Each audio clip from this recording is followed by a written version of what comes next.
Okay, hi guys. As you can see, my hair has gotten to be not only a weird texture but a very weird color, and obviously that's from bleaching and dyeing. And I've dyed it red recently, and that is an image of how it looked like when it was red. But right now it's washed off, thankfully. And right now I am planning to change my overall hair color, but first my black roots need to turn light so that way I can dye it an overall one color. I'm using 6.1 by 8.1 by Garnier, and this is how it's gonna look like.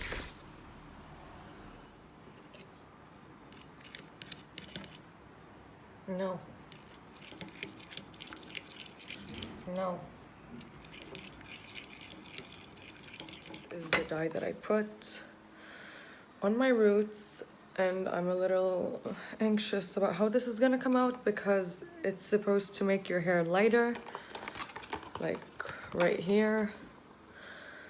It doesn't really have an option for black, but the darker brown turns a lighter brown.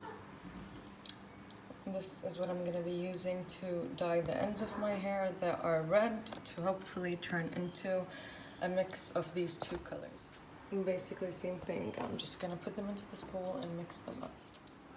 Okay, so this is the second batch mixed, and I only added in one of the mixers and 2 parts dye and only 1 mixer, so that way the consistency can be thicker and hopefully dye the hair faster. I'm gonna put it on the rest of my hair and then show you what I'm gonna do. So now basically what I did is put the rest of the dye on the rest of my hair and then just foiled it because like the foil causes the chemicals to heat up faster. So it's gonna make the color more pigmented, and because my hair was a washed off red, I want the brown to be as prominent as brown as possible and that it doesn't come off reddish brown. And the roots, hopefully, I think they are slowly lightening, but they aren't gonna lighten to a light brown like what I thought, because that shade of blonde will get black hair to a dark brown, which is what I want because the rest of my hair is gonna be a dark brown. So I'll show you guys when I'm done, the overall reaction, the overall outcome. Oh wow, it started recording. Okay, so basically guys, right now, I'm gonna wash my hair off. I'm gonna be using this shampoo, like just by, like if you can hear it, it's like liquid. And it is a smooth shampoo, so basically they say that it conditions while like washing off whatever you need to wash off, and especially when your hair is fragile, even though I did use Garnier hair dye, which is known to be the least damaging dye. Like that's the least damaging dye that's internationally known.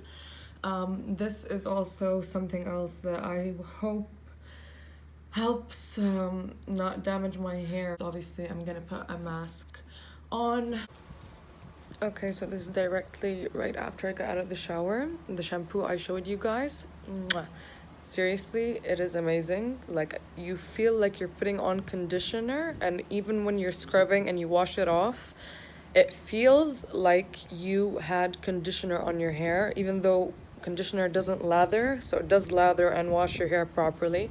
I feel like the color is somewhat the concept of what I wanted, and I don't mind that there's a little bit of red hint coming out because it just makes it look like a chocolate brown. Okay, so my hair is not fully dry yet. It's still just a little bit damp, and obviously I did not, style it, so it just look a little bit messy. You can see that there are some sections that I did miss because I am not a professional, but the top part actually blends in perfectly going down. Like you can't really tell that I dyed 2 separate colored dyes because this one got lighter and this part got darker, and it just blended all together in the end. And I do like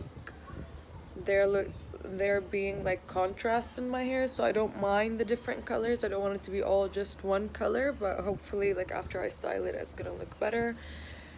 And yeah.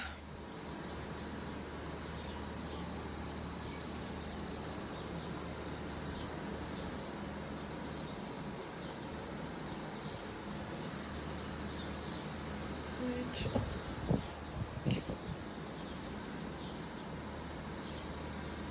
Yeah, there is more red down there, but you know, it looks more like a real color, so that's all that matters.